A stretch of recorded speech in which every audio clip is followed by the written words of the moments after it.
সিলেটের লুট হওয়া সাদা পাথর উদ্ধারে দুদকের অভিযান, স্থানীয় প্রশাসনের অবহেলা থাকতে পারে জানালেন উপপরিচালক। ফারাক্কার পানিতে প্লাবিত চাঁপাইনবাবগঞ্জের নির্মাঞ্চল, পানিবন্দী 10,000 পরিবার। পানি বাড়ছে পদ্মা ও তিস্তা সহ অন্য নদ নদীতেও। না ফেরার দেশে পাড়ি জমালেন স্বাধীনতা পুরস্কারপ্রাপ্ত লেখক অধ্যাপক যতীন সরকার। দুপুরে শেষ নিঃশ্বাস ত্যাগ করেন ময়মনসিংহে।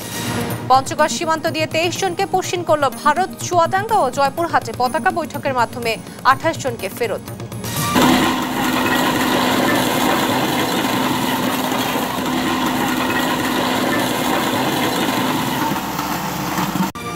এবং কক্সবাজারে 1300 কোটি টাকার মাদক ধ্বংস, উখিয়া টেকনাফ সহ দুর্গম এলাকায় অভিযানে উদ্ধার হয় সব মাদক দ্রব্য।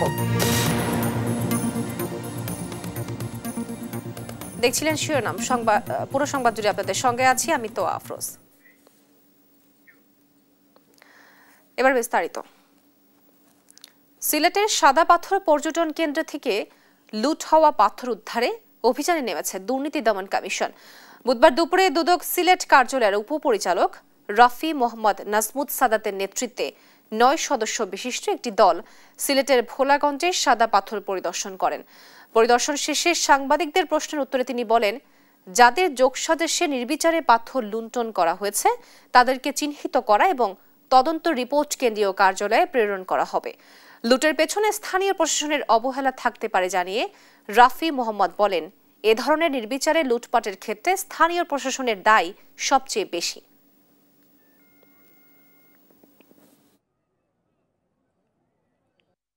এটার সঙ্গে এখানকার যারা প্রভাবশালী ব্যক্তি আছে, স্থানীয় লোকজন, ইভেন আমরা যেটা শুনতে পাচ্ছি, আমরা এখন পর্যন্ত যেটা জানতে পারছি যে আরো উচ্চস্তরের যারা ব্যবসায়ী, প্রভাবশালী ব্যক্তি, তারাও এটার সঙ্গে যুক্ত আছেন। আমরা তাদের সবাইকে ফাইন্ড আউট করার চেষ্টা করছি এবং সেই অনুযায়ী তাদের বিরুদ্ধে আমাদের যে আইনগত ব্যবস্থা সেটা আমরা গ্রহণ করব। ভারতের ফারাক্কা বাঁধ খুলে দেওয়ায় উজানের ঢলে প্লাবিত হয়েছে চাঁপাইনবাবগঞ্জের নির্মাঞ্চল। পানিবন্দী জেলার প্রায় 10,000 পরিবার। এদিকে রাজশাহীর পদ্মা ও লালমনিরহাটে তিস্তা সহ বিভিন্ন নদ নদীতে পানি বাড়ছে। তবে আবহাওয়া অফিস বলছে শীঘ্রই পানি কমতে শুরু করবে। সহকর্মীদের পাঠানো তথ্য ছবিতে জানাচ্ছেন শামীম হোসেন। একদিকে টানা বৃষ্টি, অন্যদিকে ফারাক্কা বাঁধ খুলে দেয় উজানের ঢল। এতে পদ্মা নদীতে পানি বৃদ্ধি অব্যাহত থাকায় চাঁপাইনবাবগঞ্জের নিম্নাঞ্চল প্লাবিত হয়েছে। জেলা সদর ও শিবগঞ্জ উপজেলায় পানিবন্দী প্রায় 10,000 পরিবার। 3 বিঘা ছিল আমার ডুবে গেছে, আর আমার স্কিমটা 15 বিঘা ছিল সেটাও ডুবে গেছে। বাড়ির চতুর্দিকে সব পানি। আমাদের রাস্তাঘাটে আমাদের চলাচল ব্যাহত করছে। আমাদের স্কুল কলেজে ছাত্রছাত্রীরা যেতে আমাদের অসুবিধা হচ্ছে। বন্ধ হয়ে গেছে অর্ধশত শিক্ষা প্রতিষ্ঠানের পাঠদান। পানিবন্দী পরিবারগুলোকে সহায়তা দেয়া হচ্ছে বলছে উপজেলা প্রশাসন। আমরা এখন কোথায় থাকবো কিছুই বুঝতে পারছি না। আমার পানি বাড়তেই আছে, কেউ আমাদের আগে আসছে না আর কেউ আমাদের সহযোগিতা করছে না। দীর্ঘদিন পানিবন্দী থাকার কারণে আমাদের বিভিন্ন রকম রোগবালাই অসুখ হতেছে। পদ্মায় পানি বাড়ায় রাজশাহীরও কিছু নিম্নাঞ্চল প্লাবিত হয়েছে। লালমনিরহাটে তিস্তা নদীর পানি বাড়ায় দুশ্চিন্তায় স্থানীয়রা। পানি উন্নয়ন বোর্ড বলছে 2-1 দিনের মধ্যে বন্যা পরিস্থিতির উন্নতি হবে। নিম্ন অঞ্চল সেগুলোতে পানি গেছে, মেইনল্যান্ডে এখনো পানি আসে নাই। পানি অলমোস্ট স্টেবলের দিকে। আশা করছি আগামী 2-1 দিন স্টেবল থাকবে এবং তারপরে পানি কমতে থাকবে। এদিকে মুন্সিগঞ্জের টঙ্গিবাড়ি উপজেলার দিঘিরপাড় বাজারে পদ্মার শাখা নদীতে আকস্মিক ভাঙন দেখা দিয়েছে। এতে দোকান ও ব্যবসা প্রতিষ্ঠান ভাঙনের ঝুঁকিতে রয়েছে। শামীম হোসেন, নিউজ ডেস্ক, দেশ টিভি। দর্শক, উত্তরাঞ্চলের বন্যা পরিস্থিতি নিয়ে আরো জানাতে যুক্ত হচ্ছেন আমাদের সহকর্মী জামাল বাদশাহ তারেক রহমান। শুরুতে যাচ্ছি লালমনিরহাটে। জামাল, আমাদেরকে জানাবেন বন্যার সবশেষ পরিস্থিতি সম্পর্কে। গত কয়েকদিনের টানা বৃষ্টি এবং উজানের ঢলে কিন্তু লালমনিরহাটের তিস্তা এবং ধল্লার পানি বৃদ্ধি পেয়েছে এবং তিস্তার পানি বৃদ্ধি পেয়ে আজকে দুপুর 12টায় বিপদসীমার 5 সেন্টিমিটার উপর দিয়ে প্রবাহিত হচ্ছে। এই তিস্তার পানি বৃদ্ধি পাওয়ার কারণে তিস্তা নদী তীরবর্তী নিম্নাঞ্চল এবং চরাঞ্চলে পানি প্রবেশ করেছে এবং অনেকের বাড়িঘরে পানি প্রবেশ করেছে। গ্রামীণ কাঁচা পাকা সড়ক তলিয়ে গিয়েছে এবং মৌসুমি ফসল সহ নানা ধরনের ভোগান্তিতে পড়েছে এই অঞ্চলের বাসিন্দারা। আমরা পানি উন্নয়ন বোর্ডের সাথে কথা বলেছি। পানি উন্নয়ন বোর্ড বলছে যে উজানে বৃষ্টিপাত অব্যাহত থাকার কারণে এই তিস্তার পানি বৃদ্ধি পেয়েছে এবং আগামী 2 দিন কিন্তু এই পানি অব্যাহত থাকবে। এই মুহূর্তে রয়েছি লালমনিরহাটের কালমাটি এলাকার একটি গ্রামে। এই গ্রামের অধিকাংশ কাঁচা সড়ক কিন্তু তলিয়ে গিয়েছে এবং হাঁটু পানিতেও কিন্তু এই মানুষজন চলাচল করছে। সব মিলিয়ে জেলা প্রশাসনের সাথে কথা বলেছি। জেলা প্রশাসন জানিয়েছে যে তারা বন্যা কবলিত যারা অবস্থায় রয়েছে তাদের খোঁজ খবর নিয়ে তালিকা করে কিন্তু সহায়তা প্রদান করবে। আমরা একজন বন্যা কবলিত মানুষের সাথে কথা বলতে চাই। চাচা, আপনার বাড়ি তো এই স্থানে, আপনারা কি ধরনের সহায়তা পেয়েছেন এবং কি ধরনের দুর্ভোগ হচ্ছে তিস্তার পানি বৃদ্ধি পাওয়ার কারণে? এই আমাদের লালমনিরহাট পাহাড় মাথা কালোমাটি শহর এলাকা তলে গেছে, আর রাস্তাঘাট তলে গেছে। হ্যাঁ, চৌকির উপর চৌকি করিয়া তারে উপর চুলে পাতিয়া আটা ভাজি খাইতেছি বাবা। আমার কোনো পথপন্থা নাই। হাঁস ভাড়া তাও ভাসি গেছে, পাট খেত তাও ভাসি গেছে। আমাদের কোনো পথপন্থা নাই বা আমি যে বউ কি করি খোয়াবো তার কোনো পথপন্থা নাই বাবা। ওয়া খাত জ্বালা বেসন ব্যবাক শেষ, সব ধ্বংস হয়ে গেল। আমার কোনো পথপন্থা নাই রে বাবা, আমি কি করি খাবো? 100 পাট কাটছি, পাতের একজন মাটির পাট খেত কাটছি তাও ভাসি গেছে। ধন্যবাদ আপনাকে। আসলে তিস্তার যে নদী তীরবর্তী এলাকা রয়েছে এবং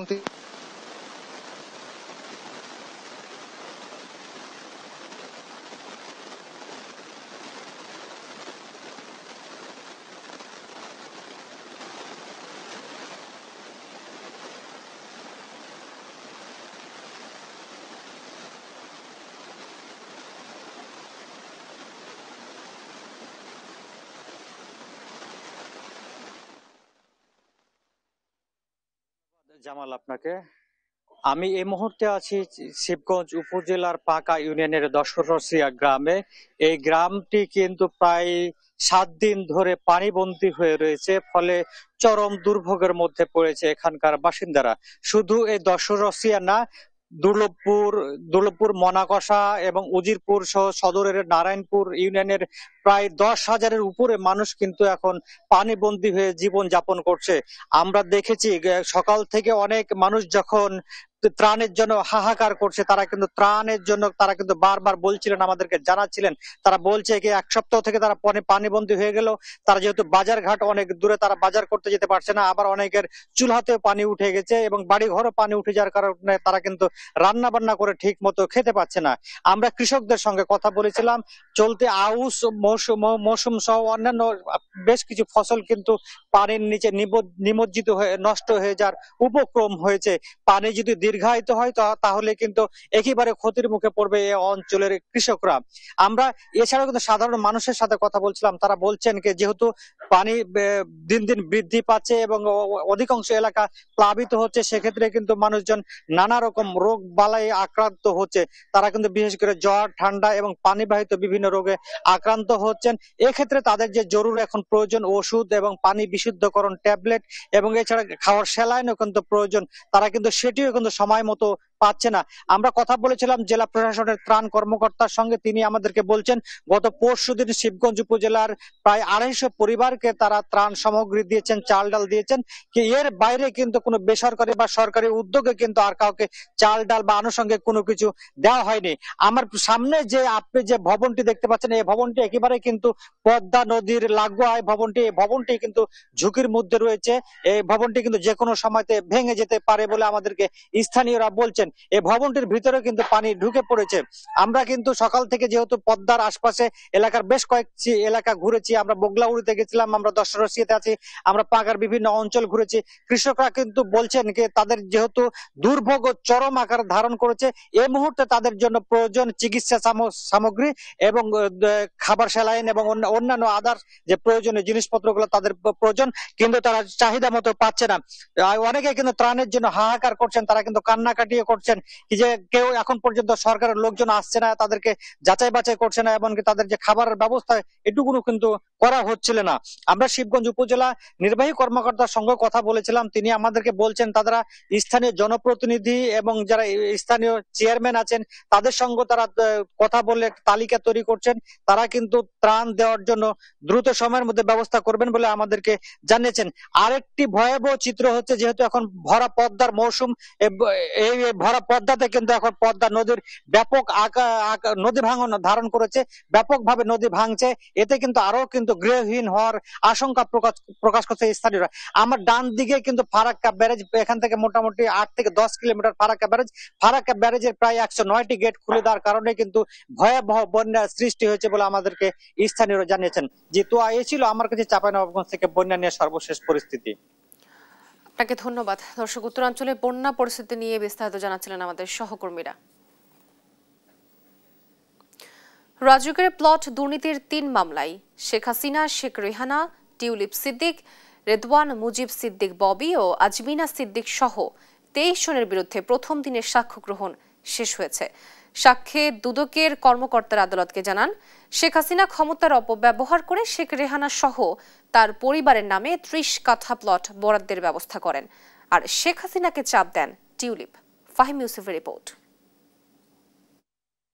ক্ষমতায় থাকাকালে পূর্বাঞ্চলে রাজুকের প্লট বরাদ্দ নেয় শেখ হাসিনা ও তার পরিবার। বিষয়টি জানার পর নিজের নামে জমি চান শেখ রেহানার মেয়ে ব্রিটিশ এমপি টিউলিপ সিদ্দিকও। বুধবার ঢাকার 4র্থ বিশেষ জজ আদালতে এমন সাক্ষ্য দেন দুদক কর্মকর্তারা।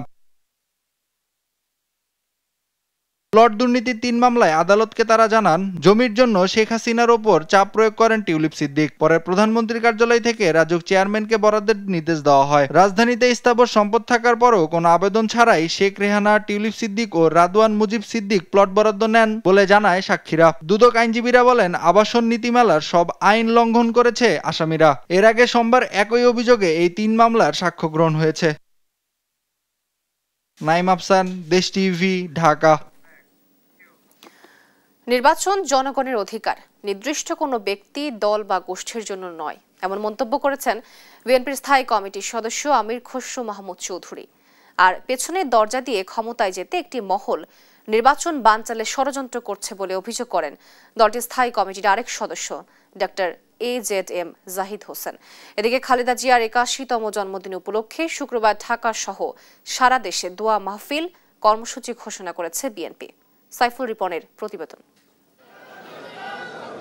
বুধবার সকালে ডক্টরস অ্যাসোসিয়েশন অব বাংলাদেশ ড্যাবের নবনির্বাচিত কমিটিকে নিয়ে শহীদ প্রেসিডেন্ট জিয়াউর রহমানের সমাধিতে শ্রদ্ধা জানান বিএনপির স্থায়ী কমিটির সদস্য ডাক্তার AZM জাহিদ হোসেন। পরে তিনি গণমাধ্যমকে বলেন, একটি মহল পেছনের দরজা দিয়ে ক্ষমতায় যেতে পিয়ার পদ্ধতি সহ নানা ইস্যু তুলে নির্বাচন বানচালের ষড়যন্ত্র করছে। তাদের আচরণে স্বৈরাচারের পদধ্বনি শোনা যাচ্ছে। যারা পেছনের দরজা দিয়ে ক্ষমতার স্বাদ গ্রহণ করার জন্য চিন্তা ভাবনা করছেন, তারাই হয়তো পিয়ার পদ্ধতির কথা বলে থাকেন, কিন্তু আমরা অত্যন্ত স্পষ্ট ভাষায় বলতে চাই, জনগণের মনের ভাষা বোঝার চেষ্টা করুন। এদিকে বিএনপির স্থায়ী কমিটির সদস্য আমির খসরু মাহমুদ চৌধুরী বলেছেন, নির্বাচিত ও দায়বদ্ধ সরকার দেখতে চায় দেশের জনগণ। নির্বাচন হয় বাংলাদেশের জনগণের জন্য, এবং এটা জনগণের অধিকার, ভোট দিয়ে তার প্রতিনিধি নির্বাচন করে তাকে দায়বদ্ধ করা। সেটা কোনো ব্যক্তি কিংবা দল কিংবা গোষ্ঠীর জন্য হয় না। এখন পর্যন্ত গত 17 বছরে কেউ দায়বদ্ধ না জনগণের কাছে, এখনও না। তারা দায়বদ্ধ সরকার, নির্বাচিত সরকারকে যাতে জবাবদিহি করতে পারে। এদিকে গুলশান কার্যালয়ে সংবাদ সম্মেলন করেন বিএনপির সিনিয়র যুগ্ম মহাসচিব রুহুল কবির রিজভী। বলেন, পিয়ার পদ্ধতির জন্য দেশের মানুষ এখনো প্রস্তুত নয়। অহেতুক দাবি তুলে জটিলতা তৈরির চেষ্টা চলছে। পৃথিবীর অন্যান্য দেশেও যেখানে এটি চালু রয়েছে, সেখানেও কিন্তু আবার নতুন করে সেখানে ভাবা হচ্ছে। তো হঠাৎ করে এটি যদি আমরা এখন প্রবর্তন করতে যাই, তাহলে এক ধরনের জটিলতা তৈরি হবে। এবং আমার মনে হয় যে এখন যারা এই কথাটি বলছেন, সেটা আমার মনে হয় যে এক ধরনের জটিলতা তৈরি করা ছাড়া আর অন্য কোনো উদ্দেশ্য আছে বলে আমরা মনে করি না। এ সময় বিএনপি চেয়ারপারসন খালেদা জিয়ার 81তম জন্মদিন উপলক্ষে শুক্রবার ঢাকা সহ সারা দেশে বিএনপি কার্যালয় বা মসজিদে দোয়া মাহফিল কর্মসূচি ঘোষণা করেন রিজভী। জন্মদিনে কেক কাটা যাবে না বলেও জানান তিনি। কোনো কেক কাটা বা অন্য কোনো এর সাথে কোনো কর্মসূচি থাকবে না। সাইফুল রিপন, দেশ টিভি, ঢাকা। পঞ্চগড় সীমান্ত দিয়ে 23 জনকে পুশিন করেছে ভারতীয় সীমান্তরক্ষী বাহিনী BSF। মঙ্গলবার দিবাগত রাতে পঞ্চগড় সদর উপজেলার হাড়িভাষা ইউনিয়নের ঘাগড়া বিওপির সীমান্ত এলাকা থেকে সকালে পুশিন করা 13 জন নারী, 9 জন পুরুষ ও 1 জন শিশুকে আটক করে নীলফামারীর 56 বিজিবি ব্যাটালিয়নের সদস্যরা। আটককৃতরা দীর্ঘদিন ধরে ভারতে অবস্থান করে আসছিলেন বলে জানা গেছে। পুলিশ জানায় তাদের পরিবারের সদস্যদের সঙ্গে যোগাযোগ করে সঠিক পরিচয়ের মাধ্যমে হস্তান্তর করা হবে। এছাড়া জয়পুরহাটের পাঁচবিবি উপজেলায় কয়াস সীমান্ত দিয়ে 5 জন ও চুয়াডাঙ্গায় পতাকা বৈঠকের পর 22 জনকে ফেরত পাঠিয়েছে ভারত।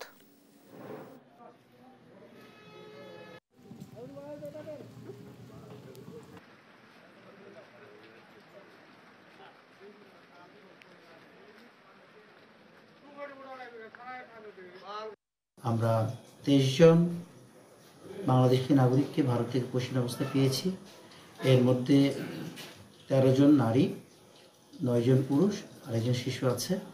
আমরা তাদের নাম ঠিকানা যাচাই করছি এবং নাম ঠিকানা যাচাই সাপেক্ষে আইনগত ব্যবস্থা গ্রহণ করা হবে।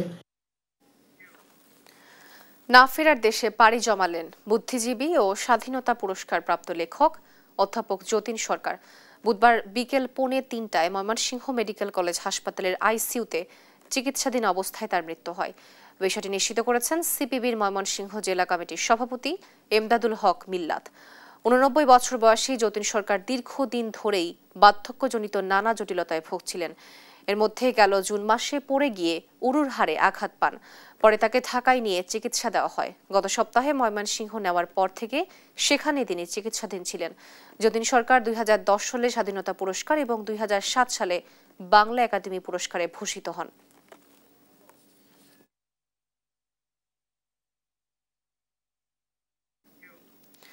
শ্রদ্ধা আর ভালোবাসায় শেষ বিদায় জানানো হলো ডাকসুর একমাত্র নারী ভিপি অধ্যাপক মাহফুজা খানমকে।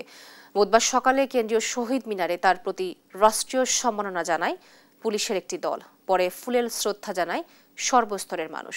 এরপর মরদেহ নেওয়া হয় ডাকসু ভবনে। তাকে সেখানে শ্রদ্ধা জানায় স্বজন ও সহকর্মী সহ অনেকে। কিছুক্ষণের মধ্যে আজিমপুর কবরস্থানে তাকে দাফন করা হবে। আরও জানাচ্ছেন মাকদুরা মিতি। ঢাকা বিশ্ববিদ্যালয় কেন্দ্রীয় ছাত্র সংসদ ডাকসুর একমাত্র নারী ভিপি মাহফুজা খানম প্রতিদিনের ন্যায় মঙ্গলবার সকালেও বেরিয়েছিলেন শরীর চর্চায়। পথে অসুস্থ বোধ করেন তিনি। হাসপাতালে নেওয়া হলে কর্মরত চিকিৎসক তাকে মৃত ঘোষণা করেন। বুধবার সকালে কেন্দ্রীয় শহীদ মিনারে তার প্রতি রাষ্ট্রীয় সম্মাননা প্রদান করে বাংলাদেশ পুলিশের একটি দল। এরপর শ্রদ্ধা নিবেদন করে সামাজিক, রাজনৈতিক, সাংস্কৃতিক বিভিন্ন সংগঠন সহ ঢাকা বিশ্ববিদ্যালয়ের শিক্ষক শিক্ষার্থীরা। সেখানে মাহফুজা খানমের কর্মময় জীবনের বিভিন্ন স্মৃতিচারণ করেন তার সহকর্মীরা।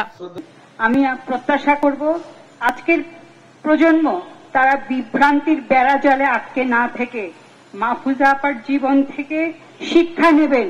প্রথম যখন ঢাকা নিতে আসতো তখন আমি ইঞ্জিনিয়ারিং কলেজ থেকে পাশ করে বেরোচ্ছি শেষের দিকে, তখন মাঝে মাঝে ওর সঙ্গে যেতাম ওই বিভিন্ন মিছিল মিটিংয়ে। এরকম বহু গুণ সম্পন্ন একজন মানুষের সাহচর্য পেয়ে আমাদের মতো নগণ্য মানুষেরা কিন্তু তার চলে যাওয়া আমাদের জন্য একটি বড় জায়গা খালি হয়ে গিয়েছে।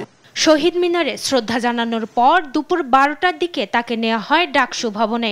সেখানে শ্রদ্ধা জানান ঢাকা বিশ্ববিদ্যালয়ের শিক্ষক শিক্ষার্থী সহ অনেকেই। বাদ জোহর ঢাকা বিশ্ববিদ্যালয় কেন্দ্রীয় জামে মসজিদে তার দ্বিতীয় জানাজা অনুষ্ঠিত হয়। শিক্ষায় অবদানের জন্য 2021 সালে 21 পদকে ভূষিত হন মাহফুজা খানম। মাকদুরা মিতি, দেশ টিভি, ঢাকা।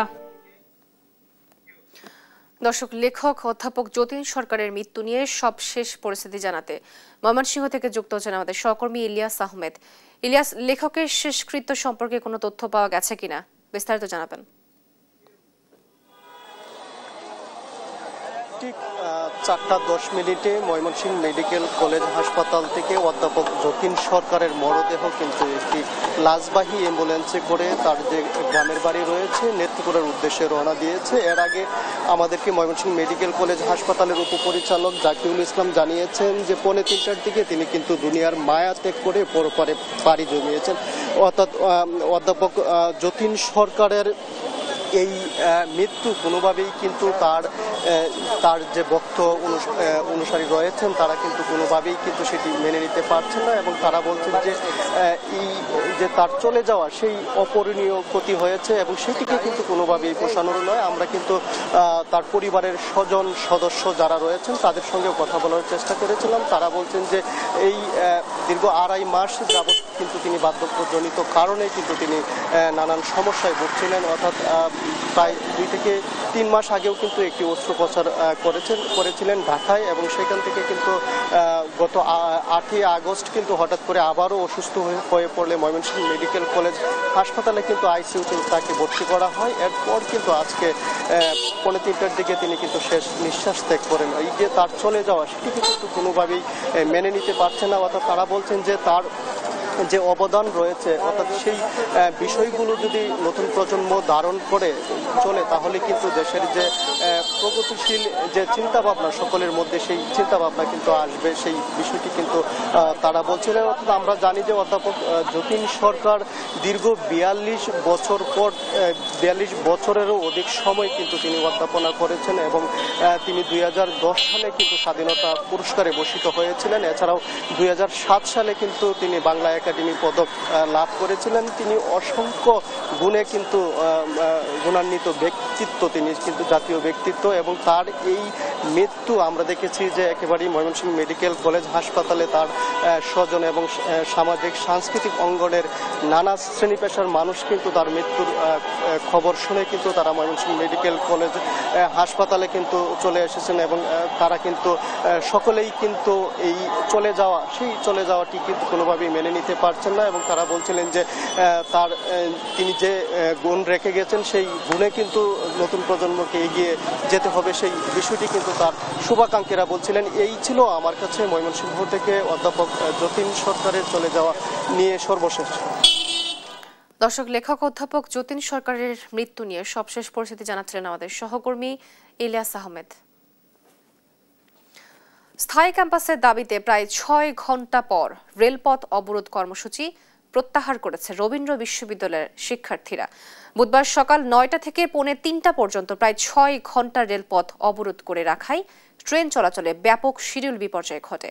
ভোগান্তিতে পড়েন হাজার হাজার ট্রেন যাত্রী। এরপর বেলা 3:10 দিকে ট্রেন চলাচল শুরু হয়। আগামী বৃহস্পতিবার বেলা 11টা থেকে উত্তরবঙ্গ ব্লকেট কর্মসূচি ঘোষণা করে শিক্ষার্থীরা। জানান, দাবি মানা না হলে শেষ পর্যন্ত তাদের আন্দোলন চলবে। আর উল্লাপাড়া রেলওয়ে স্টেশনের স্টেশন মাস্টার জানান, অবরোধের কারণে 5টি ট্রেন বিভিন্ন স্টেশনে আটকে ছিল।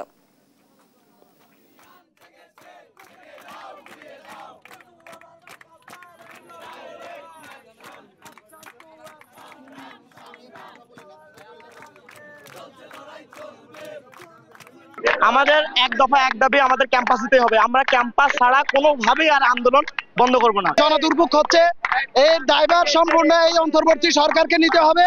কর্মসূচি স্থগিত করার তো প্রশ্নই ওঠে না। আর আমাদের যেটা দাবি সেটা আমাদের স্থায়ী ক্যাম্পাসের জন্য বরাদ্দ চাই, যেটা ডিপিপি আটকায় দিয়েছে, এটা ডিপিপি দ্রুত অনুমোদন চাই।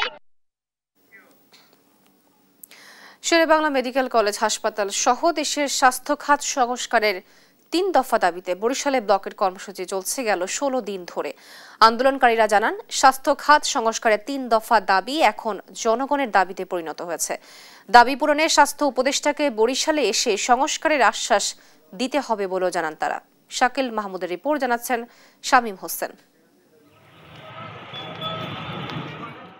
বরিশাল শেরেবাংলা মেডিকেল কলেজ হাসপাতাল সহ সারা দেশের স্বাস্থ্য খাতের দীর্ঘদিনের অনিয়ম, অব্যবস্থাপনা ও সেবার অবনতির বিরুদ্ধে তীব্র আন্দোলন চলছে গেল 16 দিন ধরে। প্রথম 10 দিন নানা প্রতিবাদ কর্মসূচি থাকলেও গেল 6 দিন ধরে নগরীর কেন্দ্রীয় নথুল্লাবাদ বাস টার্মিনালের সামনে ঢাকা বরিশাল মহাসড়ক অবরোধ করে চলছে ব্লকেট কর্মসূচি। আন্দোলনকারীরা জানান, সরকারি হাসপাতালগুলো সংস্কারের 3 দফা দাবি এখন জনগণের দাবিতে পরিণত হয়েছে। দাবি পূরণে স্বাস্থ্য উপদেষ্টাকে বরিশালে এসে সংস্কারের আশ্বাস দিতে হবে বলে জানান তারা। সারা বাংলাদেশের যত মেডিকেল কলেজ হাসপাতাল রয়েছে সেই সকল হাসপাতালের অনিয়ম, দুর্নীতি এবং সিন্ডিকেট ভাঙার বিষয়ে রোগীদের সঠিক সুস্থতা এবং নিরাপত্তা নিশ্চিতে আমরা একটি আন্দোলন করতেছি। এখনো পর্যন্ত স্বাস্থ্য উপদেষ্টা মন্ত্রণালয় থেকে স্বাস্থ্য উপদেষ্টা আমাদের কোনো বার্তা দেয়নি। আমরা চাই যে এই সংস্কারটা হোক এবং এটার জন্য অনেক যাত্রী আমাদের সাথে একমত হয়েছে যে এই দাবি তারাও মেনে নিচ্ছে।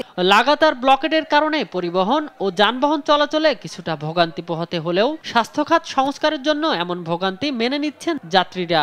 এই ভোগান্তি আমাদের বৃহত্তম স্বার্থ না, সংস্কার হোক, স্বাস্থ্য খাত, বিভিন্ন খাত আমরা উপকৃত হব। চিকিৎসা ব্যবস্থা যে অবস্থা চলতে আছে এর দাবি সবার জন্যই সমান হবে, এর কষ্ট হইলেও কিছু করার নাই। এমন পরিস্থিতিতে গেল সোমবার সংবাদ সম্মেলন করে হাসপাতাল পরিচালক জানান উপদেষ্টাদের সঙ্গে যোগাযোগ হয়েছে, দাবিগুলো পূরণে কিছুটা সময় লাগবে। ম্যান পাওয়ার, তারপরে ডক্টর, স্পেশালিস্ট ডক্টর, এগুলো ওনারা আস্তে আস্তে দিবেন, এটা ওনারা অ্যাসিওর করেছেন। এটা ন্যাশনাল প্রসেসের ব্যাপার, সময় সাপেক্ষ।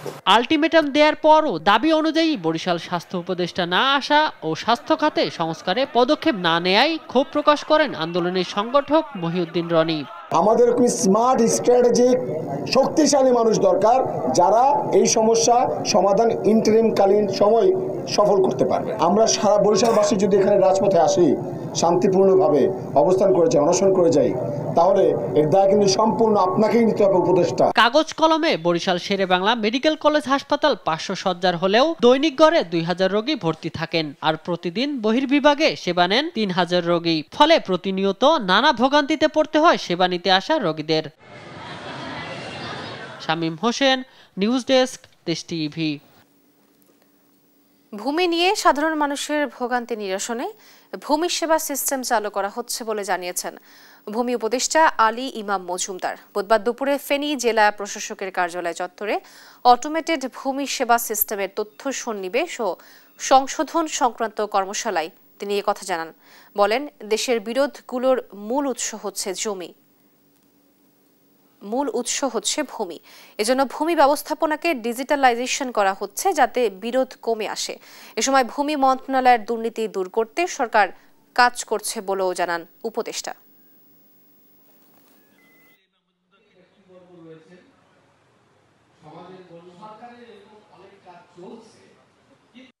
সারা বাংলাদেশে গরিব ও অশিক্ষিতদের দিকে বিডিএস সার্ভে করার সময় অনাচার হচ্ছে কিনা মাননীয় উপদেষ্টা জনাব আলী ইমাম মজুমদারকে খোঁজ নেওয়ার জন্য দৃষ্টি আকর্ষণ করছি। ঘুষাঘুষি সামাল দিতে না পারলে ফালতু বিডিএস সার্ভে আর মানুষ হয়রানি করা বাদ দিন। এটা নিশ্চয়ই সকলের কথা না, আর সকল সার্ভে বা সকল কর্মচারী এমনটা করে এমন না, কিন্তু এটা কিন্তু হচ্ছে। এমনটা ঘটলে কিন্তু আমাদের উদ্দেশ্যগুলি সাশ্রয় হবে। রাজশাহীর মোহনপুরের দেশ কোল্ড স্টোরেজে সংঘবদ্ধ ডাকাতির ঘটনায় 2 জনকে গ্রেফতার করেছে সিআইডি। বুধবার দুপুরে রাজশাহী নগরীর উপশহরে সিআইডি কার্যালয়ে সংবাদ সম্মেলনে পুলিশ সুপার হুমায়ুন কবির এই তথ্য জানান। বলেন, গেল 7 আগস্ট রাজশাহীর মোহনপুরের দেশ কোল্ড স্টোরেজে শ্রমিকদের হাত পা বেঁধে 66 লাখ টাকার বৈদ্যুতিক যন্ত্রপাতি, তামার তার ও নগদ প্রায় 3.5 লাখ টাকা ডাকাতির ঘটনা ঘটে। এ ঘটনায় মামলা দায়েরের পর সিআইডি তদন্ত শুরু করে। প্রযুক্তির সহায়তায় অভিযুক্ত 14 জনের মধ্যে 2 জনকে মঙ্গলবার সন্ধ্যায় ঢাকার আশুলিয়া ও গাজীপুরের কোনাবাড়ি থেকে গ্রেফতার করা হয়।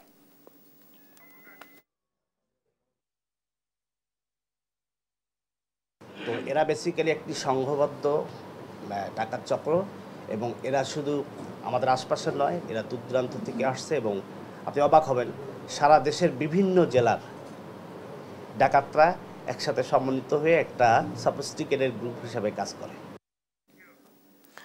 10 বিঘা জমি জুড়ে দাঁড়িয়ে আছে 100 ফুট উঁচু ময়লার স্তূপ। এমন স্তূপের দেখা মিলবে গাজীপুরে। সিটি কর্পোরেশনের পরিকল্পনাহীনতা, অব্যবস্থাপনা আর নাগরিক ভোগান্তির এক ভয়াবহ প্রতীক হয়ে দাঁড়িয়েছে বটরেস্ট পাহাড়টি। দুর্গন্ধে ঠেকে গেছে চারপাশের পরিবেশ, দূষিত হচ্ছে নদী খাল। তবে সবকিছু দেখেও যেন কেউ দেখা নেই এখানে। অঙ্কন চৌধুরীর রিপোর্টে বিস্তারিত। দূর থেকে দেখলে মনেই হতে পারে এটি কোনো প্রকৃত সৃষ্ট পাহাড়, তবে আদতে এটি গাজীপুর সিটি কর্পোরেশনের গত 11 বছর ধরে জমিয়ে রাখা ময়লার স্তূপ। 10 বিঘা জায়গায় গড়ে ওঠা এই ময়লার স্তূপ গাজীপুরবাসীর ভোগান্তির কারণ হয়ে দাঁড়িয়েছে। গাজীপুরের ঢাকা-টাঙ্গাইল মহাসড়কের পাশে কড্ডা বাইমাইল এলাকায় 10 বিঘা জমি জুড়ে গড়ে উঠেছে এই বিশাল ময়লার পাহাড়। প্রতিদিন এখানে ফেলা হচ্ছে প্রায় 4000 টন বর্জ্য। সিটি কর্পোরেশনের কোনো নির্দিষ্ট ডাম্পিং জোন না থাকায় বছর পর বছর জমা হওয়া এই বর্জ্য পাহাড়ে পরিণত হয়েছে। ময়লা জমাতে জমাতে পাহাড় বানাই লাইছে। কোনো সেবাই পাই না, নামে মাত্র গাজীপুর সিটি কর্পোরেশন। সড়ক ও জনপথ বিভাগের জায়গায় গড়ে ওঠা এই ভাগাড় থেকে ছড়িয়ে পড়ছে তীব্র দুর্গন্ধ, যার তীব্রতা ছড়িয়েছে কয়েক কিলোমিটার এলাকা জুড়ে। পাশাপাশি সিটি কর্পোরেশনের তরল ও কঠিন বর্জ্যে দূষিত হচ্ছে তুরাগ নদ, চিলাই নদ, মোগরখাল সহ আশেপাশের জলাশয়গুলো। নগরবাসীর অভিযোগ, সপ্তাহে মাত্র 2-1 দিন ময়লা তোলা হয়, অথচ প্রতি বাড়ি থেকে মাস প্রতি আদায় করা হয় 50 থেকে 100 টাকা। এত টাকা দিতেছি, প্রতি মাসে টাকা দিতেছি, অথচ ময়লাই না ফালায় থুই আমার মুখের সামনে। আমরা দোকানদারি ঠিক মতো করতে পারি না, ভাড়া দেই অযথা। সবাই যেন সচেতন থাকে, যেন রাস্তার উপরে ময়লা না ফেলে, আমরা যেন ভালোভাবে এই রাস্তা ব্যবহার করতে পারি। তবে লোকবল সংকট, বাজেট অব্যবস্থাপনা ও নির্দিষ্ট ডাম্পিং জোনের জায়গা নির্ধারণ না করতে পারার ব্যর্থতাকেই দায়ী করছেন গাজীপুর সিটি কর্পোরেশনের প্রধান বর্জ্য ব্যবস্থাপক।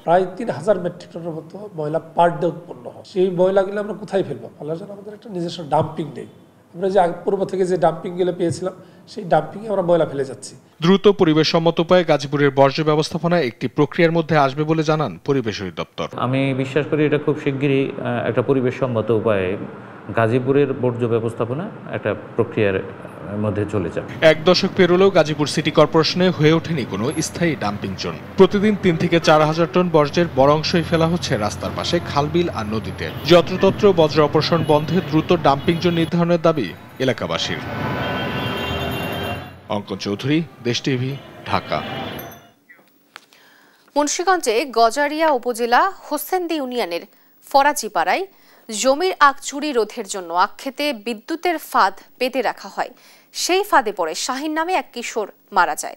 বুধবার সকাল 9:30টার দিকে আখক্ষেত থেকে কিশোর শাহিনের মৃতদেহ উদ্ধার করে ময়নাতদন্তের জন্য মুন্সিগঞ্জ জেনারেল হাসপাতালে পাঠানো হয়েছে।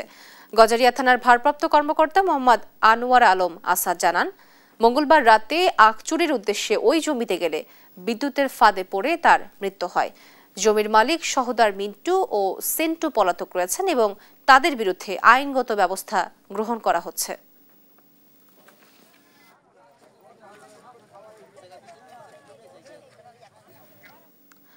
কক্সবাজারে 1322 কোটি টাকার মূল্যের জব্দ করা মাদক ধ্বংস করেছে বিজিবি। বুধবার দুপুরে বিজিবি কক্সবাজার রিজিয়ন ও আনুষ্ঠানিকভাবে এসব মাদক ধ্বংস করা হয়। উখিয়া, টেকনাফ, রামু ও বান্দরবান ও নাইখাংছড়ি এলাকায় গেল 1 বছরে অভিযান চালিয়ে এই মাদকদ্রব্য জব্দ করা হয়। ধ্বংস করা মাদকের মধ্যে 2,33,949 পিস ইয়াবা, 140 KG crystal meth ice, 61,491 can beer, 22,155 বোতল বিদেশি মদ, 26 কেজি হিরোইন সহ বিপুল পরিমাণ মাদকদ্রব্য। অনুষ্ঠানে উপস্থিত ছিলেন BGB Cox's Bazar reason commander brigadier general Mohammad আকসার খান।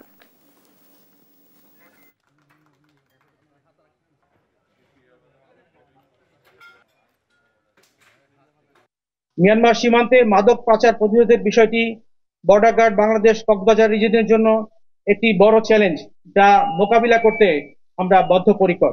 একজন বিচারক হিসেবে আমি বিশ্বাস করি, মাদক নির্মূলে শুধু আইন প্রয়োগ নয়, আইন শৃঙ্খলা বাহিনীর অভিযান, আদালতের কঠোর শাস্তি, জনসচেতনতা বৃদ্ধি, পরিবার ও শিক্ষা প্রতিষ্ঠানের ভূমিকা সবগুলো মিলে এই অভিশাপ থেকে আমাদের মুক্তি দিতে পারে। এই ধারা যাতে অব্যাহত থাকে ইনশাআল্লাহ, সেজন্য আমরা একযোগে আগামী দিনগুলোতে আমরা কাজ করে যাব। এটি অনেকের কাছেই একটি ভালো বার্তা যাবে যে মাদকদ্রব্য নিয়ে যারা কাজ করছেন তাদের জন্য এই কক্সবাজারের দিন খুব একটা সুখকর না। সিলেটে লুট হওয়া সাদা পাথর উদ্ধারে অভিযান নিয়ে আরো জানাতে সরাসরি যুক্ত হচ্ছেন আমাদের সহকর্মী খালেদ মাহমুদ। খালেদ, অভিযান সম্পর্কে সবশেষ কি তথ্য রয়েছে আপনার কাছে এবং কি বলছেন সংশ্লিষ্টরা, বিস্তারিত জানাবেন। দেখুন, এই যে প্রকৃতির এক অপরূপ সৌন্দর্য সাদা পাথর, সেটি আসলে গত কয়েকদিনের যে ধ্বংসলীলা এখানে চলেছে বলা যায়, অর্থাৎ নির্বিচারে যেভাবে পাথর লুটপাট করা হয়েছে, এরপর আসলে এর সৌন্দর্য আগের মতো নেই। আজকেও কিন্তু অসংখ্য পর্যটক সিলেটে এসেছেন এবং এই সাদা পাথর তারা ঘুরতে এসেছেন, কিন্তু এই দৃশ্য দেখে তারা অনেকটাই হতাশ, হতভম্ব হয়ে ফিরে যাচ্ছেন। তো আপনি যেটি বলেছেন যে আজকে এই ধ্বংসলীলার পর এখানে পাথর লুটপাটের পর কিন্তু হঠাৎ করেই আমরা দেখলাম দুদক সিলেট কার্যালয়ের উপপরিচালকের নেতৃত্বে 9 সদস্যের একটি প্রতিনিধি দল তারা কিন্তু আজ সকালে প্রথমে জাফলং গিয়ে সেখানে অভিযান পরিচালনা করেছেন এবং জাফলং এর অভিযান শেষ করেই তারা সরাসরি এই সাদা পাথরে চলে আসেন এবং সাদা পাথরে তারা দীর্ঘক্ষণ অবস্থান করেন এবং একটু আগেই কিন্তু অভিযানের দলটি এই স্থান ত্যাগ করেছেন। তো আমরা যেটি জানতে পেরেছি 2 জায়গায় পৃথকভাবে অভিযান পরিচালনা করলেও তারা কাউকে আটক কিংবা কোনো জরিমানা করতে পারেননি। তারা মূলত এখানে এসে দীর্ঘক্ষণ অবস্থান করে চলে গেছেন। কিন্তু এখানকার যারা পর্যটক এবং স্থানীয়রা আছেন তারা একটি প্রশ্ন রাখছেন। তারা বলছেন যে এত কিছুর পর এখন কেন অভিযান? এই অভিযান যদি আরো আগে পরিচালনা করা হতো তাহলে এই যে প্রকৃতির একটি অপরূপ সৌন্দর্যের লীলাভূমি যে সাদা পাথর সেটি আসলে রক্ষা করা যেত।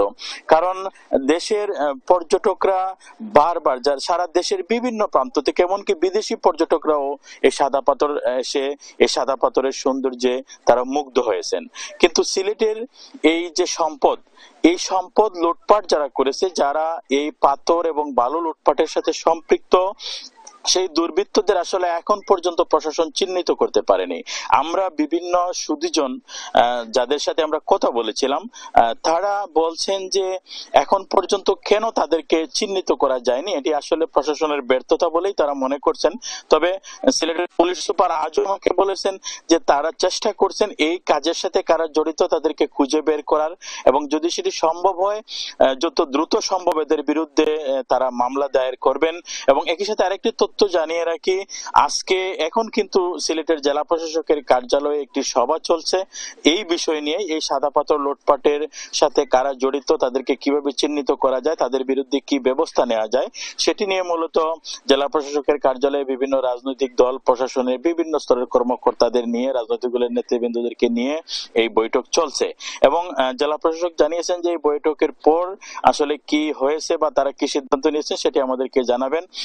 এছাড়া জেলা প্রশাসন 3 সদস্যের একটি প্রতিনিধি দল গঠন করেছেন। এই প্রতিনিধি দল তদন্ত কমিটি গঠন করেছেন। এই তদন্ত কমিটি কিন্তু কাজ করছে এখানে আসলে কারা জড়িত, এই এখানকার পাথর কারা লুটপাট করেছে এবং এই লুটপাটের সাথে কোনো রাজনৈতিক দলের নেতাকর্মী জড়িত কিনা সেটিও তারা তদন্ত করছেন। এবং আরেকটি তথ্য জানিয়ে রাখি যে বিএনপির কেন্দ্রীয় সাংগঠনিক সম্পাদক জি.কে. ঘোষ, তার সাথে আমি কথা বলেছিলাম, তিনি জানিয়েছেন যে তারা দলীয়ভাবেও আরেকটি তদন্ত কমিটি গঠন করেছেন যে এখানে আসলে আর কেউ জড়িত আছে কিনা। নিশ্চয়ই আপনি জানেন যে ইতিমধ্যে এই কোম্পানিগঞ্জ উপজেলা বিএনপির সভাপতি যিনি শাহাবুদ্দিন, তাকে তার দল বহিষ্কার করেছে, তার বিরুদ্ধে তারা ব্যবস্থা নিয়েছেন। এরপরও আর কোন দলীয় নেতাকর্মী এখানে জড়িত আছে কিনা, বিএনপি, যুবদল, ছাত্রদল, স্বেচ্ছাসেবক দল, এই সহযোগী সংগঠনের কোন নেতাকর্মী জড়িত আছে কিনা সে বিষয়টি নিয়ে তারা কাজ করছেন। এবং আরেকটি তথ্য আপনাকে জানিয়ে রাখি যে এখানে সাদা পাথরে যারা ঘুরতে আসছেন এখনো তারা মূলত এখন কিছু পাথর, মূল যে স্পট যেটি সেখানে এখনো কিছু পাথর রয়েছে, সেটি দেখে তারা আসলে কিছুটা মুগ্ধ হচ্ছেন। কিন্তু দর্শকরা খুবই হতাশা প্রকাশ করছেন যে এই সাদা পাথরের সর্বত্র কিন্তু পাথর ছিল এবং এই পাথরের কারণে এই অঞ্চলের নাম সাদা পাথর হয়েছিল। এখন স্বচ্ছ ঠান্ডা পানি আছে কিন্তু পাথর নেই, সেই তুলনায় পাথর না থাকায় দর্শকরা অনেকটাই হতাশ হয়ে তারা ফিরে যাচ্ছেন। তো সিলেটের সাদা পাথরের এই বর্তমান পরিস্থিতি নিয়ে ছিল আমার কাছে সর্বশেষ দোয়া। আপনাকে ধন্যবাদ। দর্শক, সিলেট ময়মনসিংহে 30 সালে ধর্মীয় শিক্ষার মান উন্নয়নে শিক্ষা উপকরণ সহ শিক্ষার্থীদের মাঝে পণ্য সামগ্রী বিতরণ করা হয়েছে। বুধবার সকালে স্বেচ্ছাসেবী সংগঠন মিডিয়া ব্র্যান্ডের আয়োজনে জামিয়া ইমাম হাসান হুসাইন রাদিয়াল্লাহু আনহু মাদ্রাসার 180 জন শিক্ষার্থীর হাতে ইসলামী বই, কিতাব, চাল, ডাল, তেল, পেঁয়াজ, আলু, ডিম এবং মুরগির মাংস বিতরণ করা হয়। উপকরণ বিতরণ অনুষ্ঠানে বক্তব্য রাখেন প্রতিষ্ঠানের পরিচালক মাওলানা শরীফুল ইসলাম, সহকারী পরিচালক মুফতি সুলেমান, স্বেচ্ছাসেবক মোহাম্মদ আল আমিন প্রমুখ। করতে পেরেছি এবং ছাত্রদের জন্য 2024 সালে উন্মুক্ত বিশ্ববিদ্যালয়ের অধীনে অনুষ্ঠিত এসএসসি পরীক্ষার বিজ্ঞান বিষয়ের একটি মূল উত্তরপত্র পাওয়া গেছে রংপুরের বেগম রোকেয়া স্মৃতি গার্লস স্কুল অ্যান্ড কলেজে। উত্তরপত্রটি বোর্ডে না পৌঁছালেও এ বিষয়ে ফলাফল চলে এসেছে। প্রশ্ন উঠেছে, উত্তরপত্র ছাড়াই কিভাবে ফলাফল তৈরি করা হলো? যোগসাজশের অভিযোগ উঠেছে প্রতিষ্ঠানটির সাময়িক বরখাস্ত অধ্যক্ষ মাহিদুল আলমের বিরুদ্ধে। তবে অভিযোগ অস্বীকার করে অভ্যন্তরীণ চক্রান্ত বলে দাবি করেন তিনি। বিস্তারিত সহকর্মী রফিকুল ইসলামের প্রতিবেদনে। ছবি তুলেছেন মাহমুদ রকি। বাংলাদেশ উন্মুক্ত বিশ্ববিদ্যালয়ের অধীনে 2022 সালে মাহমুদুল হাসান ইমন নামে এক শিক্ষার্থী ভর্তি হন রংপুরের পায়রাবন্ধ বেগম রোকেয়া স্মৃতি গার্লস স্কুল অ্যান্ড কলেজে। সেমিস্টার ড্রপের কারণে 2024 সালে অনুষ্ঠিত এসএসসি পরীক্ষায় অংশ নেন তিনি। উত্তরপত্র শিক্ষা বোর্ডে না পৌঁছালেও ফলাফল চলে আসে। এ নিয়ে শিক্ষকদের মাঝে তৈরি হয়ে চাঞ্চল্য। সাময়িক বরখাস্ত অধ্যক্ষ মাহিদুল আলমের বিরুদ্ধে এই অনিয়মের অভিযোগ করেন শিক্ষকরা। আসলে চেঞ্জ করা হয়, যেটা আমি আসলে নিজে আগে জানতাম না, কিন্তু এইটা দেখে আমি আসলে এখন একটু বুঝতে পারছি যে আসলেই মনে হয় এরকম ঘটনা হয়েছে, হয়েছে। এর আগে আর্থিক অনিয়ম ও দুর্নীতির অভিযোগে সাময়িক বরখাস্ত হন তৎকালীন অধ্যক্ষ মাহিদুল ইসলাম। তার বিরুদ্ধে নানা ধরনের অভিযোগ করেন ভারপ্রাপ্ত অধ্যক্ষ মোহাম্মদ রাজ্জাকুর রহমান। এসএসসি প্রোগ্রামের যে ওএমআর শিট টাকার মাধ্যমে চেঞ্জ করে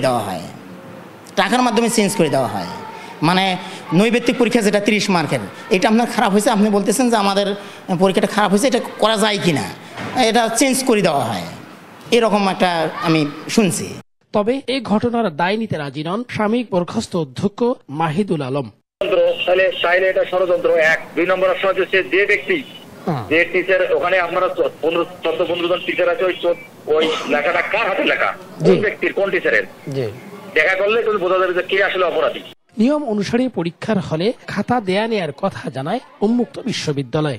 আমরা পরীক্ষা কেন্দ্রের শিক্ষার্থীর সংখ্যা অনুসারে মূল খাতা দিয়ে থাকি, আর আমরা সেই মূল খাতা অনুসারে তাদের কাছ থেকে যেটা অব্যবহৃত খাতা, আমরা সেই হিসাব অনুসারে সেটা ফেরত নিয়ে থাকি। এখন এই খাতাটা কিভাবে এখানে আসলো, এটার জবাব মনে হয় পরীক্ষা কেন্দ্রের যিনি সচিব আছেন, ভারপ্রাপ্ত কর্মকর্তা, এটা উনিই দিতে পারবেন আমার কাছে বিশ্বাস। উন্মুক্ত বিশ্ববিদ্যালয়ের 2025 সালের এসএসসির চূড়ান্ত পরীক্ষার ফলাফলে জিপিএ 3.18 পেয়ে উত্তীর্ণ হন শিক্ষার্থী মাহমুদুল হাসান ইমন। রফিকুল ইসলাম, দেশ টিভি, রংপুর। চাঁপাইনবাবগঞ্জের নাচল পৌরসভায় অসহনীয় লোডশেডিং এর প্রতিবাদ জানিয়ে নিরবিচ্ছিন্ন বিদ্যুতের দাবিতে মানববন্ধন হয়েছে। বুধবার দুপুরে নাচল বাসস্ট্যান্ড সংলগ্ন সড়কে নাচল ডেভেলপমেন্ট সোসাইটির ব্যানারে এই আয়োজন করা হয়েছে। এ সময় বক্তারা বলেন, দিনে 10 ঘন্টার বেশি সময় বিদ্যুৎ না থাকায় জীবনযাত্রার স্বাভাবিক কার্যক্রম ব্যাহত হয়। এসব অভিযোগ কর্তৃপক্ষকে একাধিকবার জানানো হলেও কোনো ব্যবস্থা নেওয়া হয়নি। 7 দিনের মধ্যে নিরবিচ্ছিন্ন বিদ্যুৎ না পেলে নেসকোর কার্যালয় ঘেরাও করারও হুঁশিয়ারি দেন তারা।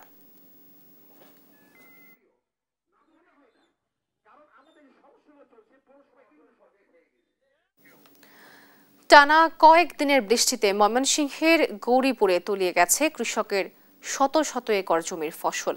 এতে দিশেহারা হয়ে পড়েছেন তারা। কৃষকদের অভিযোগ, পানি প্রবাহের খালটি দখল দূষণে সংকুচিত হয়ে পড়ার কারণে কয়েক বছর ধরে তাদের এই ফসল হানি হচ্ছে। আর ক্ষতিগ্রস্ত কৃষকদের সহযোগিতার পাশাপাশি খালটি সংস্কারের উদ্যোগের কথা জানিয়েছে কর্তৃপক্ষ। ইলিয়াস আহমেদের রিপোর্ট, জানাচ্ছেন এইচ হিমেল। যেদিকেই চোখ যায় শুধু পানি আর পানি। এটি ময়মনসিংহের গৌরীপুর উপজেলার সিধুলা ইউনিয়নের বেড়াবিলের চিত্র। গেল 1 সপ্তাহ ধরে এই বিলের পানিতে নিমজ্জিত কৃষকের শত শত একর জমির আমন ধান। পচে যাওয়ার উপক্রম হচ্ছে ধানের চারাগুলো। ধার দেনা করে ধান চাষ করে এমন অবস্থায় দিশেহারা কৃষক। শত শত জমি, মানে শত বিঘা জমি পানির তলে আছে। অন্ডব 2-1 দিন থাকলে নষ্ট হয়ে যাবে। ভাই, আমাদের বেড়াবিলে খাল পাট না থাকলে আমাদের কৃষকের অনেক ক্ষয়ক্ষতি হচ্ছে। মানুষে কাল বইরে ভারী ঘর ধরে দিলাইছে, কেউ কেত করে লাইছে। আমরা ছোট কাল বড় ছিল অনেক, আমরা হাজার হাজার একর সম্পদ পানির নিচে এই খালের জন্য পাই। স্থানীয়দের অভিযোগ, বেড়াবিল থেকে শীতলং বিলের 3 কিলোমিটার সংযোগ খালটি দখল দূষণে ভরাট হয়ে যাওয়ার কারণে বৃষ্টির পানি প্রবাহিত হতে না পেরে জলাবদ্ধতার সৃষ্টি হয়েছে। এমন অবস্থা চলছে বিগত 5 থেকে 7 বছর ধরে। ওইটা যে করছে, এটা কি ছোট করে করছে। ওই যে মুরব্বী আছে, তারাও মানে আছে, মানে অনেক বড় আছে। এখন শুরু হয়ে গেছে দুই সাইড হাজার হাজার একর জমি পানির তলে। খালটা যদি বড় হয় গভীর হয় তাহলে আমাদের জন্য ভালো। ছোট খালটা দেখতেছি যতটুকু আছে আরো 2 আছে দুই পাশে দিয়ে, এই খালটা যেন আবার নতুন করে খনন করা হয়। তবে কৃষি বিভাগের দাবি, কৃষকের 15 থেকে 20 হেক্টর জমির ফসল পানিতে তলিয়ে আছে। ক্ষতি নিরূপণ করে নেওয়া হবে প্রয়োজনীয় ব্যবস্থা। এই বৃষ্টিপাতের কারণে এই বেড়া বিলে পানি জমেছে এবং 15 থেকে 20 হেক্টরের মতো জমি আমাদের নিমজ্জিত হয়েছে। আমরা ক্ষতির পরিমাণ নিরূপণ করে আমাদের ঊর্ধ্বতন কর্তৃপক্ষকে জানাবো। যদি ঊর্ধ্বতন কর্তৃপক্ষ থেকে কোনো সহায়তা আমরা পাই তাহলে আমরা সেটা কৃষকদের মাঝে পৌঁছিয়ে দেব। আর পানি উন্নয়ন বোর্ডের কর্মকর্তা জানান, আবেদনের প্রেক্ষিতে গুরুত্ব দিয়ে খনন করা হবে খাল। লোকাল প্রশাসনের সাথে কথা বলে এই খালটার ব্যাপারে তথ্য কালেক্ট করবো, ভিজিট করবো, করে দেখবো এই খাল আসলেই খাস জমির উপরে কিনা না, ন্যাচারাল খাল কিনা না, এই খালের উৎপত্তি এবং পতিত এগুলো আমরা সার্ভে করে জরিপ করে তারপরে প্রকৃত ব্যবস্থা নেওয়ার জন্য, প্রয়োজনীয় ব্যবস্থা গ্রহণ করার জন্য আমরা কর্তৃপক্ষ বরাবর সুপারিশ করব। খালটি খননে দ্রুত উদ্যোগ নিলে কৃষকের ফসল রক্ষার পাশাপাশি বৃদ্ধি পাবে মাছ ও জীববৈচিত্র্য। শামীম হোসেন, নিউজ ডেস্ক, দেশ টিভি। জামালপুরের বকশীগঞ্জের ধানুয়া কামালপুর ইউনিয়নে সাতানিপাড়ায় ভারতীয় সীমান্ত এলাকায় পাহাড়ি বন্য হাতি অবস্থান করছে। গত 2 দিনে ধান, সবজি ফসলের ব্যাপক ক্ষতি হয়েছে। এ বিষয়ে বিস্তারিত জানাতে যুক্ত হচ্ছেন আমাদের সহকর্মী রিয়াদ হাসান হৃদয়। হৃদয়, এই মুহূর্তে পরিস্থিতি কি বিরাজ করছে এবং সেখানকার মানুষ এ বিষয়ে কি বলছে, বিস্তারিত জানাবেন। জামালপুরের বকশীগঞ্জের ধানুয়া কামালপুর ইউনিয়নের সাতানি যে পাড়াটি রয়েছে, এখানে কিন্তু 3 দিন পূর্বে 30 থেকে 40টি হাতি কিন্তু এসেছে এবং এই বন্য হাতির তাণ্ডবে কিন্তু এই স্থানীয় যারা রয়েছে তারা প্রচুর পরিমাণে বিপদের মধ্যে রয়েছে। বিশেষ করে রাত্রিবেলা দেখা যায় কিন্তু তাদের ঘুমাতে কষ্ট হয়। পাশাপাশি আমরা দেখেছি যে এই এলাকাতে ফসলি জমি এবং ধানগুলো সহ যে সবজি চাষ করেছে সেগুলো কিন্তু প্রচুর ক্ষতি হয়েছে। আর এতে করে তারা যেটি বলছে যে আসলে প্রত্যেক বছরই এমনটি তাদের সাথে ঘটে, তবে প্রশাসন থেকে তেমন কোনো পদক্ষেপ নেয়নি এবং সরকার থেকে যদি তাদেরকে সহযোগিতা করা হয়, বিভিন্ন সময় অনুদান দেওয়া হয়, তাহলে হয়তো বা কিছুটা হলেও তারা এই ক্ষতির মুখ থেকে পোষাতে পারবে। আর এই হাতিগুলো কিন্তু প্রত্যেক বছরই আসে এবং এই হাতির তাণ্ডবে কিন্তু আমরা যেটি স্থানীয়দের কাছে শুনেছি যে আসলে হাতির তাণ্ডবে এখানে প্রত্যেক বছর। দর্শক, ছিল এখনকার দেশ জনপদ সংবাদ। পরের বুলেটিন দেখার আমন্ত্রণ রইল। ধন্যবাদ সবাইকে।